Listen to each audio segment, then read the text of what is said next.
Students in my new class. So last time हम discuss कर रहे थे force and laws of motion, force and laws of motion.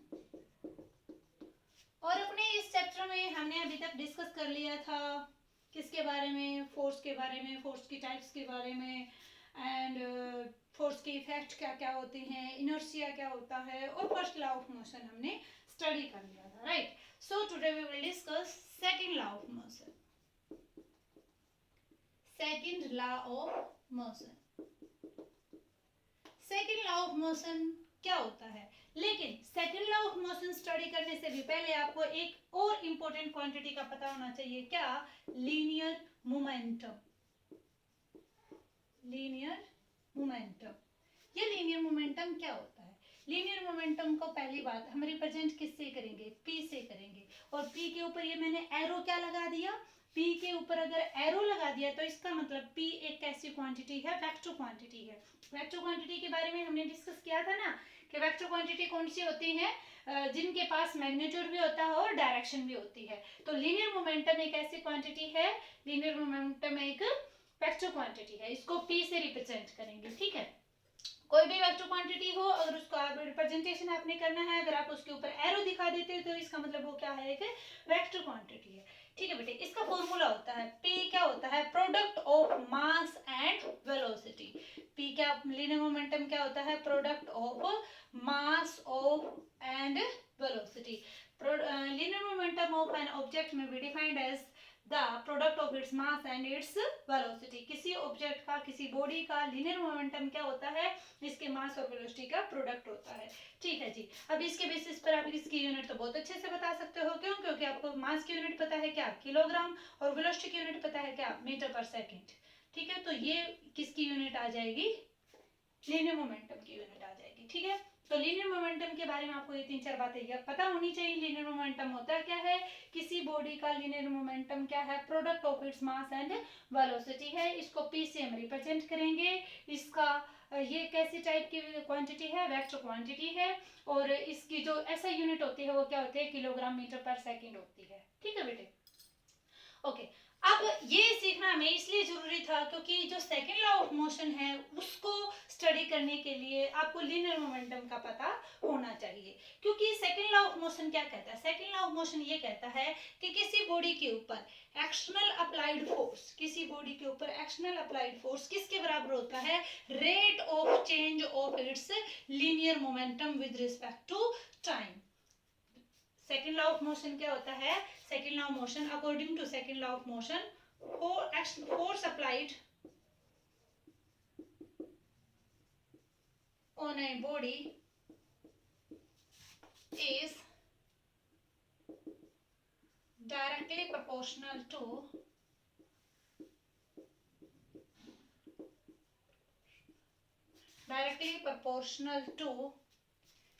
its rate of change of linear momentum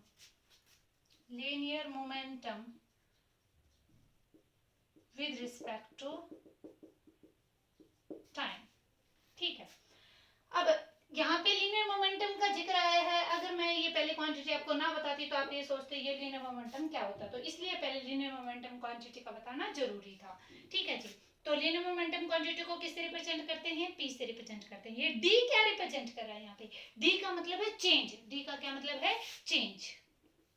तो इसको आप D का change मतलब हमने मान लिया फाइनल मोमेंटम कितना है? P2 है। इनिशियल मोमेंटम कितना है? P1 है। और फाइनल टाइम T2 था, इनिशियल टाइम क्या था? T1 था। तो इस क्वांटिटी को आप dp by dt मतलब change in momentum, dt means change in time, ठीक है।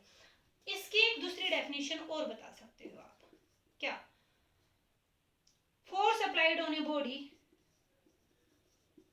Force applied on a body is directly proportional to its mass and acceleration acceleration produced in it. तो इस डेफिनेशन के अकॉर्डिंग तो force का formula क्या आ गया, force on a body is directly proportional to its mass and acceleration produced in it, mass into में acceleration. यहाँ से अपने पास फोर्स का फॉर्मूला क्या है, F इक्वल टू ma, और यहाँ से इस वाले डेफिनेशन से क्या है, F equal to dp by dt। लेकिन थोड़ी देर बाद आप देखोगे कि dp बाई dt और ma ये दोनों क्या है, सेम ही क्वांटिटी है, ठीक है। तो इसका डेरिवेशन अभी हम करके दिखाएंगे। उससे पहले आपको इसका मीनिंग पता होना चाहिए कि force applied on a body is directly proportional to its change in linear momentum with respect to time. इस बात का मतलब क्या हुआ भाई, एक ऑब्जेक्ट है, मान लेते हैं ये मार्कर है, ठीक है। ये मार्कर स्टार्टिंग में क्या है, रेस्ट में है। मार्कर स्टार्टिंग में रेस्ट में है तो इसका मतलब इसकी इनिशियल वेलोसिटी क्या होगी, 0, और इसका कुछ ना कुछ मास तो है। लेकिन जैसे मैंने मेरे हाथ से इसके ऊपर फोर्स लगाया, इसके ऊपर क्या लगाया, फोर्स लगाया, तो फोर्स लगाने से क्या हुआ, इसकी वेलोसिटी क्या होगी है, चेंज होगी है। इसकी जो इनिशियल वेलोसिटी पहले u इनिशियल वेलोसिटी 0 थी, अब चेंज होने के बाद वो उसकी कुछ ना कुछ वैल्यू आई है। तो फोर्स से क्या हुआ, इसके मोमेंटम में चेंज आ गया। फोर्स से क्या हुआ, इसकी वेलोसिटी चेंज होगी, वेलोसिटी चेंज होने से क्या होगा, मोमेंटम चेंज हो गया। तो फोर्स कैसी क्वांटिटी है, फोर्स एक ऐसी क्वांटिटी है जो कि डायरेक्टली प्रोपोर्शनल है किसके, चेंज इन मोमेंटम के। अब सीधी सी बात है, ये मार्कर पहले रेस्ट में है, अगर मैं कम फोर्स लगाऊंगी तो कम स्पीड से इसकी वैल्यू चेंज होगी, इसकी वेलोसिटी में कम चेंज आएगा। अगर मैं ज्यादा फोर्स लगाऊंगी तो ये क्या करेगा, तेज स्पीड से मूव करना शुरू कर देगा। सेम आप एक बॉल के ऊपर अप्लाई कर सकते हो केस, बॉल को आपने अगर धीरे से किक लगाई है तो वो कम स्पीड से जाएगी, अगर आपने जोर से किक लगाई है तो वो ज्यादा तेज स्पीड से जाएगी। ज्यादा तेज स्पीड से मींस उसकी वेलोसिटी क्या होगी, ज्यादा होगी, वेलोसिटी ज्यादा तो क्या होगा, मोमेंटम ज्यादा, और मोमेंटम के अंदर ज्यादा चेंज आया मींस आपने फोर्स क्या लगाया है, ज्यादा लगाया है, राइट। अब इसके ऊपर अगर अप्लाई करके देखो तो क्या, फोर्स इक्वल टू क्या है, ma है। फोर्स इक्वल टू ma का मतलब क्या हुआ, मास इनटू एक्सेलरेशन। अब एक बॉल थी वही केस लेके चलते हैं। बॉल थी, आपने बॉल पे क्या लगाई, किक लगाई है। बॉल के ऊपर किक लगाने के बाद बॉल का कुछ ना कुछ मास था और पहले वो रेस्ट में थी, फिर आपने किक लगाई तो उसकी वेलोसिटी में क्या आ गया, चेंज आ गया। टाइम के साथ साथ उसकी वेलोसिटी में क्या आया है, चेंज आया है, और टाइम के साथ साथ वेलोसिटी में चेंज आना क्या कहलाता है, एक्सेलरेशन कहलाता है, ठीक है। तो अब उसकी एक्सेलरेशन में कितना ज्यादा चेंज आएगा, जितना ज्यादा आपने फोर्स लगाया है। सीधी सी बात है भाई, आप ज्यादा तेज किक लगाओगे अगर उस पे तो वो तेज स्पीड से दौड़ेगी। तेज स्पीड से मतलब रेस्ट से एकदम से तेज हुई है तो उसके एक्सेलरेशन में क्या है, वेरी फास्ट चेंज आया है, बहुत ज्यादा चेंज आया है। एक्सेलरेशन में कितना ज्यादा चेंज आया वो किस पे डिपेंड करता है कि आपने फोर्स कितना लगाया है, राइट, ठीक है। तो फोर्स के भी कैसी क्वांटिटी है, वेक्टर क्वांटिटी है। फोर्स को रिप्रेजेंट किससे करते हैं, एफ से करते हैं। फोर्स की यूनिट क्या होती है, 1 न्यूटन होती है। फोर्स की यूनिट क्या होती है, 1 न्यूटन होती है। ओके, एक इंटरेस्टिंग क्वेश्चन है, क्या आप 1 न्यूटन फोर्स को एक्सपीरियंस कर सकते हो, क्या आपके हाथ पर एट प्रेजेंट 1 न्यूटन फोर्स लग रहा है, क्या आप ये बात बता सकते हैं, कैसे एक्सपीरियंस करेंगे, वेरी सिंपल। कैसे, आप अपने हाथ में 100 ग्राम का बाट रखो, बाट जानते हैं, तो 100 ग्राम का बाट अगर आप अपने हाथ पर ऐसे रखोगे तो इट मींस आपके हाथ पर उस टाइम पर कितना फोर्स लग रहा है, 1 न्यूटन फोर्स लग रहा है। कैसे, चलो देखते हैं। आपने दिखा F इक्वल टू ma, ये फॉर्मूला है F इक्वल टू ma। मैंने लिखा है 100 ग्राम, 100 ग्राम कैसी यूनिट है, सीजीएस, लेकिन हम सारी की सारी कैलकुलेशन किस में करके चलते हैं, एसआई सिस्टम में। मींस 100 ग्राम को आपने किलोग्राम में बदलना है, तो किलोग्राम में बदलने के लिए आपने किससे डिवाइड कर दिया, 1000 से, ठीक है जी। इनटू में एक्सेलरेशन, एक्सेलरेशन कोई ऑब्जेक्ट अगर ये ऐसे है तो ये मार्कर नीचे गिर रहा है, इसका मतलब एक्सेलरेशन ड्यू टू ग्रेविटी इसको क्या कर रही है, अपनी तरफ खींच रही है। अर्थ इसको किसी एक्सेलरेशन के साथ अपनी तरफ खींच रही है, और उसकी एग्जैक्ट वैल्यू तो होती है बेटा कितनी, 9.8 मीटर पर सेकंड स्क्वायर। उसकी एग्जैक्ट वैल्यू कितनी होती है, 9.8 मीटर पर सेकंड स्क्वायर। पर 9.8 को हम अप्रोक्सीमेटली यहाँ कितना मान लेते हैं, चलो 10 मान लेते हैं। तो a की वैल्यू आपने कितनी पुट की, 10 वैल्यू क्यों पुट की है, क्योंकि ये वो एक्सेलरेशन है जिस एक्सेलरेशन के साथ अर्थ, धरती किसी भी ऑब्जेक्ट को अपनी तरफ खींचती है। ये तो बात आपको पता है ना, किसी भी ऑब्जेक्ट को अगर आप फ्रीली पुल करते हो तो वो धरती की तरफ ही क्यों जाता है, क्योंकि अर्थ उसको अपनी तरफ खींच रही होती है। और किस एक्सेलरेशन से खींचती है, acceleration due to gravity, that is 9.8 into metre per second 9.8 metre per second square, और इस 9.8 को हम 10 के अप्रोक्सीमेटली मान सकते हैं। ठीक है, तो मैंने ए की जगह पे 10 पुट कर दिया।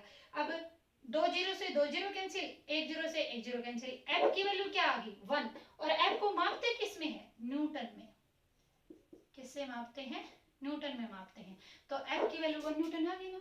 इसका मतलब अगर आपने अपने हाथ पर 1 किलो का बाट रख रखा है, अपने हाथ पर कितने का बाट रख रखा है, 1 किलो का, इसका इट मींस उस टाइम पर आपके हाथ पर कितना फोर्स लग रहा होगा। अब आप सोच सकते हैं, ये 1 किलो का बाट है अपने हाथ पर, तो उस टाइम पर कितना फोर्स लग रहा होगा अपने हाथ पर, बिल्कुल सही, कितना 10 न्यूटन। कैसे, क्योंकि मास को आपने कितना कर दिया 1 केजी, मास को कितना कर दिया है 1 केजी, 1 केजी, तो 1 केजी लिखा है तो उसको तो किलोग्राम में बदलने की जरूरत है ही नहीं, आपने सीधे उसकी किलोग्राम में यूनिट दी है, तो 1 केजी इनटू में एक्सेलरेशन, एक्सेलरेशन कितना है 10, तो F इक्वल टू कितना हो गया 10 न्यूटन, F इक्वल टू कितना हो गया है 10 न्यूटन।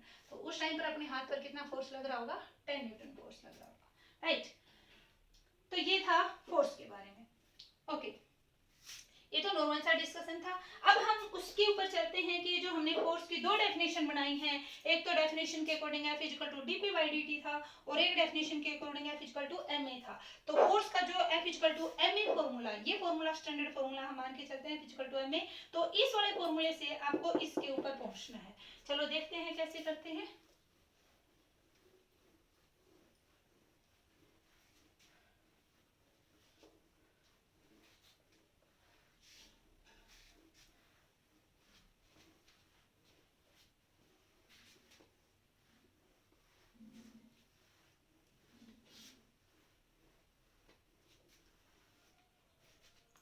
हाँ जी, तो हम कर रहे हैं derivation of formula of force, derivation for force that is F equal to ma, ये आपने डिराइव करके दिखाना है। ठीक है जी, अभी आपने सीखा क्या, F equal to dp by dt होता है, पता है आपको कि एक्सटर्नल अप्लाइड फोर्स किसके डायरेक्टली प्रोपोर्शनल होता है, change in linear momentum with respect to time, इसके डायरेक्टली प्रोपोर्शनल होता है। ठीक है, तो हमने मान लिया कि ये एक ऑब्जेक्ट है, ठीक है, इसका मास कितना है m है, इसकी इनिशियल वेलोसिटी कितनी है u है, और जैसे ही आपने इसके ऊपर F फोर्स लगाया, इसकी वजह से इसकी वेलोसिटी में चेंज आ गया, कितना, वो u से बदल के कितनी हो गई है v हो गई है, मास तो अभी भी कितना है m ही है। तो यहाँ से जो बातें मैंने बोली हैं, जब आप इसके नोट्स बनाएं तो आप सारी बातें लिखेंगे क्या, consider an object having mass m and its initial velocity is u, when force F is applied on it, then its velocity changes from u to v। क्या लिखेंगे, consider an object of mass m and its initial velocity is u, u क्या है initial velocity, initial का मतलब starting में, और v क्या है इसकी फाइनल वेलोसिटी, v क्या है इसकी फाइनल वेलोसिटी। जब हमने इसके ऊपर F फोर्स लगाया तो इसकी वेलोसिटी u से चेंज होके क्या हो गई है v हो गई है।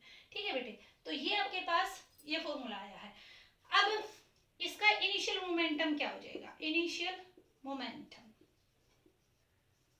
इनिशियल मोमेंटम, मोमेंटम का फॉर्मूला आपको पता है क्या होता है, mass into velocity, mass into velocity. Mass कितना है m है, इनिशियल वेलोसिटी कितनी थी u थी, तो initial momentum that is p1 कितना आ गया mu, फाइनल मोमेंटम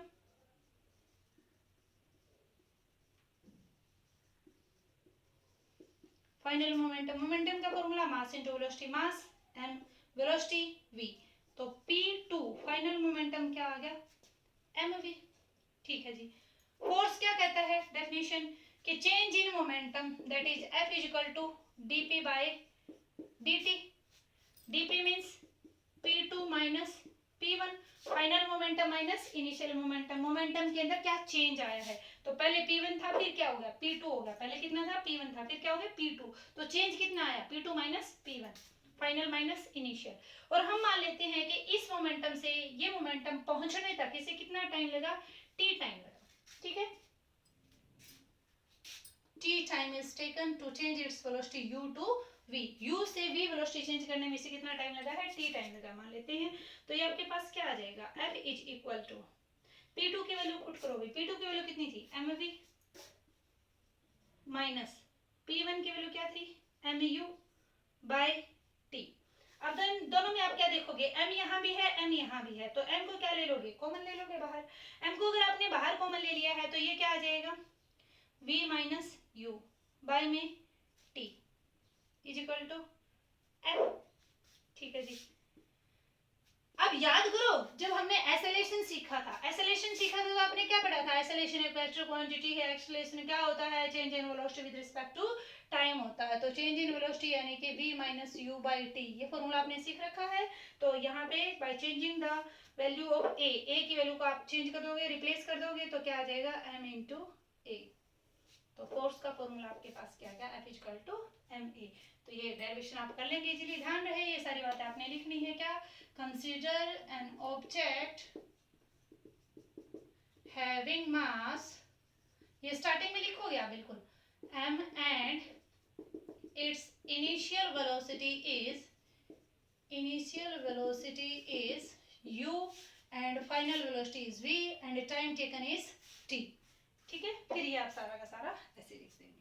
ठीक है भाई, तो ये तो था आपका क्या, सेकंड लॉ ऑफ मोशन। अब हम ये देखते हैं कि इस सेकंड लॉ ऑफ मोशन का अपनी डेली लाइफ में क्या यूज है। भाई ये हमने पढ़ तो लिया, ठीक है, F इक्वल टू डी पे बाई डी टी हमने पढ़ तो लिया, लेकिन इसका पढ़ने का फायदा क्या हुआ, कहाँ काम आएगा, तो वो देखते हैं। देखो इसका कहाँ काम आ रहा है, dp बाय dt। आपने देखा होगा कि जब भी जो क्रिकेटर होते हैं वो क्रिकेट खेल रहे होते हैं, तो जो बॉल को कैच करता है, बॉल को कैच करने वाला व्यक्ति, प्लेयर हमेशा अपने जब बॉल को कैच कर रहा होता है तो ऐसे अपने हाथ को पीछे की तरफ लेके जाता है। तो उसके द्वारा अपने हाथ पीछे की तरफ ले जाने का क्या टारगेट क्या होता है, भाई स्टार्टिंग में जब बॉल आ रही है तो उसकी कुछ ना कुछ वेलोसिटी है, अब जब लास्ट में वो उस बॉल को पकड़ लेता है तो फाइनली उसकी वेलोसिटी क्या होगी, जीरो। फाइनल वेलोसिटी क्या हो जाती है, जीरो। शुरू में तो किसी तेज स्पीड से बॉल चलती हुई आ रही है, लेकिन जब आप उसको ऐसे पकड़ लेते हो तो वो वेलोसिटी आपने क्या कर दी, जीरो।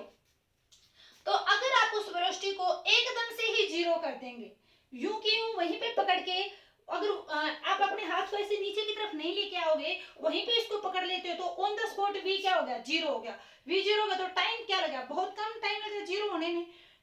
इस मोमेंटम को, जो पहले मोमेंटम था m इंटू यू, मान लेते हैं वो किस वेलोसिटी से आ रही थी, 30 मीटर पर सेकंड की वेलोसिटी से आ रही थी, और फिर आपने उस वेलोसिटी को एकदम से क्या कर दिया, जीरो कर दिया। क्यों, क्योंकि आपने उसको वहीं पे पकड़ लिया। तो अब इसके अंदर जो इतना चेंज आया है मोमेंटम का, यहाँ से जीरो होने में, उसमें टाइम क्या लगेगा, बिल्कुल 1 सेकंड, फ्रैक्शन ऑफ सेकंड लगेगा, वहीं के वहीं पकड़ रहे हो तो ये टाइम जितना कम होगा, ये डिवाइड में है, और डिवाइड वाली क्वांटिटी जितनी कम होगी तो ये वैल्यू उतनी क्या हो जाएगी, ज्यादा हो जाएगी। तो अपना टारगेट क्या रहेगा कि हम इस टाइम को जैसे तैसे करके बढ़ाएं। ये टाइम जितना ज्यादा होगा उसकी वजह से, ये ज्यादा क्वांटिटी से भाग दोगे तो ये क्वांटिटी क्या आएगी आपकी, कम आएगी, तो फोर्स क्या लगेगा, कम लगेगा। इसीलिए जो क्रिकेटर होता है वो अपनी जो बॉल को कैच करता है प्लेयर, वो उसको कैच करते वक्त अपने हाथ को ऐसे पीछे की तरफ लेके जा रहा होता है, तो वो वेलोसिटी ऑफ बॉल है वो एकदम से जीरो ना होके उसको जीरो होने में थोड़ा सा टाइम लगे। तो टाइम क्या हो गया, बढ़ गया। टाइम अगर बढ़ जाएगा तो फोर्स क्या होगा, कम लगेगा। तो उसके हाथ पर जो चोट लगेगी बॉल को कैच करने से वो थोड़ी सी कम लगेगी, फोर्स की वैल्यू कम आ जाएगी। ठीक है भाई। और दूसरी बात सुनो, और दूसरी बात क्या है, ये इतनी बड़ी बिल्डिंग है एक, ठीक है, एक क्रिकेट पे एथलीट है, कोई भी गेम खेलने वाला एथलीट है, वो 3 कंडीशन देते हो मैं आपको, एक ये और एक ये सेम हाइट की बिल्डिंग है, यहाँ पे एथलीट खड़ा है। अब ये तो है क्या, फ्लोर मीन्स फर्श, जैसे आपके रूम के अंदर फर्श होता है, ठीक है, और यहाँ पे क्या है, सैंड है, रेत है, और यहाँ पे क्या है, वाटर है, यहाँ पे क्या है, वाटर है। अब ये जो एथलीट है ये यहाँ से जंप करता है, एक तो ये इस फर्श पे जंप करे, एक ये सैंड पे जंप करे, और एक ये वाटर में जंप करे। तो यहाँ से इतनी हाइट से जब ये यहाँ पे जंप करता है तो कौन सी केस में आपको सबसे ज्यादा चोट लगने के चांसेस दिख रहे हैं, किसमें दिखेंगे? सीधी सी बात है, इसके अंदर दिखेंगे। क्यों? ये तो प्रैक्टिकली आप सोच तो सकते हो ना वैसे कि हम किस छत से एक तो रेत पर अगर छलांग लगाते हैं या फिर एक फर्श पर छलांग लगाते हैं तो हमें ज्यादा चोट किसमें फील होती है, ज्यादा फोर्स हमें किसमें लगता है? डेफिनेटली फ्लोर वाले में लगता है। तो रीजन क्या है इसके पीछे? रीजन ये है बेटा कि जब ये एकदम से इसके ऊपर ऐसे छलांग लगाता है, जंप करता है, तो फ्लोर पर जैसे ही वो इससे स्ट्राइक करता है तो ऑन द स्पॉट इसकी वेलोसिटी क्या हो जाती है? जीरो हो जाती है। तो तभी की तभी इसके मोमेंटम में चेंज आया और टाइम क्या लगा? बहुत कम टाइम लगा इसको जीरो होने में। तो ये फोर्स क्या हो जाएगा? ज्यादा हो जाएगा। ये वैल्यू जितनी कम, ये वैल्यू उतनी ही ज्यादा। अब जब ये रेत पर ऐसे लगता है तो रेत रेत थोड़ा सा क्या हो जाता है? दब जाता है उससे।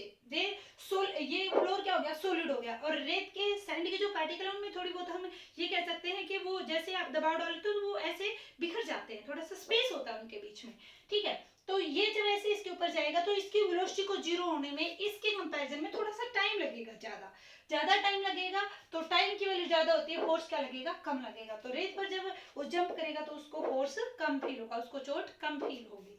फिर अगर वाटर पे जाएगा तो वाटर के पार्टिकल्स में तो और भी ज्यादा गैप आ गया। तो जब ये इसके ऊपर जंप करेगा तो इसमें वेलोसिटी जीरो होने में और भी ज्यादा टाइम लगेगा। तो मोमेंटम में जो चेंज आया उसमें टाइम क्या होगा? ज्यादा। वेलोसिटी जीरो तक पहुंचने में, रुकने में उसे टाइम ज्यादा लगेगा। टाइम ज्यादा तो फोर्स क्या हो जाएगा? कम हो जाएगा, ठीक है। अब और इसके एप्लीकेशन देखो कि ये पढ़ने के हमें क्या क्या फायदे हुए। ये पढ़ने के फायदे क्या हुए? जैसे आप जब भी ड्राइविंग कर रहे होते हो, आप देखोगे जो फ्रंट सीट है, फ्रंट सीट पे क्या लगे होते हैं? सीट बेल्ट लगी होती है। तो उस सीट बेल्ट का क्या फायदा है कि जब हम तेज स्पीड से जा रहे हैं, तेज स्पीड से अपनी गाड़ी चल रही है 80 किलोमीटर पर आवर की स्पीड से, ठीक है, और सडनली क्या कर दिया? ब्रेक अप्लाई कर दिया। तो शुरू में आपकी वेलोसिटी क्या थी? ज्यादा थी। चेंज इन मोमेंटम क्या है? फाइनल मोमेंटम माइनस में इनिशियल मोमेंटम, ठीक है। ये वेलोसिटी इनिशियली तो वेलोसिटी उसकी बहुत ज्यादा थी और फाइनल जो वेलोसिटी है वो आपने एकदम से ब्रेक लगाते ही क्या कर दी? जीरो कर दी। तो ये जो मोमेंटम के अंदर इतना चेंज आया वो एकदम से जीरो हो रही है। तो आप अभी क्या होगे? इनर्शिया ऑफ मोशन की वजह से भी आप एकदम से आगे की तरफ गिरेंगे और उस मोशन के जो मोमेंटम में चेंज आया है उस चेंज के अंदर वेलोसिटी को जीरो होने में टाइम भी बहुत कम लगेगा। तो टाइम जितना कम होगा तो फोर्स क्या हो जाएगा? उतना ही ज्यादा हो जाएगा। अगर आपने सीट बेल्ट लगाई है तो एकदम से जो अपनी तेज स्पीड थी अब आप धीरे धीरे आगे की तरफ जाओगे तो वेलोसिटी में चेंज अब आपका धीरे धीरे होगा, मींस टाइम ज्यादा लग जाएगा। टाइम अगर ज्यादा लगेगा तो फोर्स क्या लगेगा? कम लगेगा, ठीक है। तो ये कुछ एक एग्जांपल हैं जो डेली लाइफ में भी हम प्रैक्टिस करते हैं, एक्सपीरियंस करते हैं, फील करते हैं इन सभी चीजों को। तो सेकंड लॉ ऑफ मोशन पढ़ने का अपना ये प्रॉफिट है, ठीक है। अब एक आधा क्वेश्चन कर लेते हैं इस पे बेस्ड।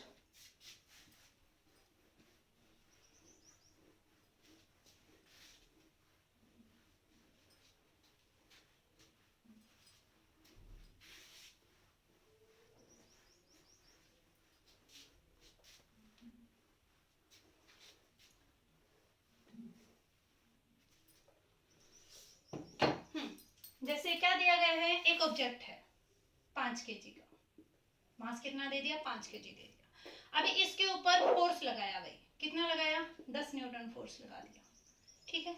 10 न्यूटन फोर्स लगाने से ये मास कितना है? m की वैल्यू कितनी है? 5 kg। ये ऑब्जेक्ट की एक्सेलरेशन क्या होगा? इसके वेलोसिटी में जो चेंज आएगा टाइम के साथ साथ, मींस इसके अंदर कितना एक्सेलरेशन प्रोड्यूस होगा, ये पूछ लिया गया आपसे। बिल्कुल सिंपल सी टाइप से लेके चले हैं हम क्वेश्चन को, ठीक है। न्यूमेरिकल्स इसके डिस्कस कर रहे हैं। एक ऑब्जेक्ट है जिसका मास कितना है? 5 kg है। आपने उस पर 10 न्यूटन फोर्स लगाया, 10 न्यूटन आपने क्या लगा दिया? फोर्स लगाया। तो उसके अंदर एक्सेलरेशन कितना प्रोड्यूस होगा ये आपसे पूछा गया है। गिवन क्या क्या है? 10 न्यूटन। मास दे रखा है कितना? 5 kg। फाइंड आउट करना है क्या? एक्सेलरेशन। जब भी आपके पास कोई भी न्यूमेरिकल आए तो सबसे पहले आप क्या करेंगे? जो डाटा आपको गिवन है वो लिख लो, उसके बाद जो फाइंड आउट करना है उसके आगे क्वेश्चन मार्क लगा दो। फिर देखो जो दे रखा है और जो फाइंड आउट करना है उसके बारे में आप क्या जानते हो। तो वी नो दैट हम क्या जानते हैं? F M A. कोई फॉर्मूला पता है? हाँ पता है, क्या? F is equal to M A. F is equal to M A होता है ना, ठीक है। वैल्यू पुट कर दो। एफ की वैल्यू कितनी है? 10 न्यूटन। एम की वैल्यू कितनी है? 5 kg। एक्सेलरेशन निकालना है, तो ये 5 इधर जाके डिवाइड में 10/5 बराबर a, this will gives you 2 metre per second square. ये किसकी वैल्यू आ गई? इस एक्सेलरेशन के साथ इस ये मूव करना स्टार्ट कर देगा। ठीक है जी, दूसरा क्वेश्चन लेके चलते हैं।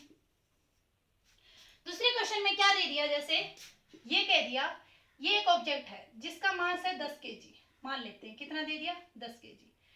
तो इस पे आपने फोर्स लगाया, लेकिन अब की बार ये नहीं बताया कितना फोर्स लगाया है। ठीक है, शुरू में ये ऑब्जेक्ट 10 मीटर पर सेकंड की स्पीड से चल रहा था। एक ऑब्जेक्ट है जिसका मास कितना है 10 kg है, 10 मीटर पर सेकंड की स्पीड से चल रहा था। 5 सेकंड के बाद इसकी वेलोसिटी कितनी हो जाती है? 20 मीटर पर सेकंड हो जाती है। 5 सेकंड के बाद वेलोसिटी कितनी होगी? 20 मीटर पर सेकंड होगी। तो इसका फोर्स बताओ क्या होगा, कि इस ऑब्जेक्ट के ऊपर आपने कितना फोर्स लगाया।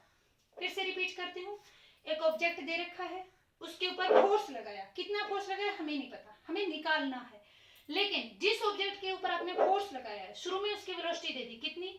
10 metre per second.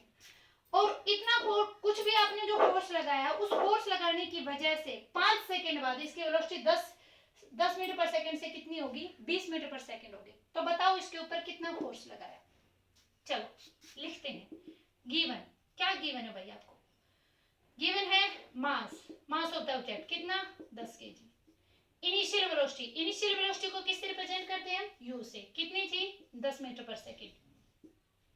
Final velocity किससे रिप्रेजेंट करते हैं? v से, कितनी होगी? 20 मीटर पर सेकंड।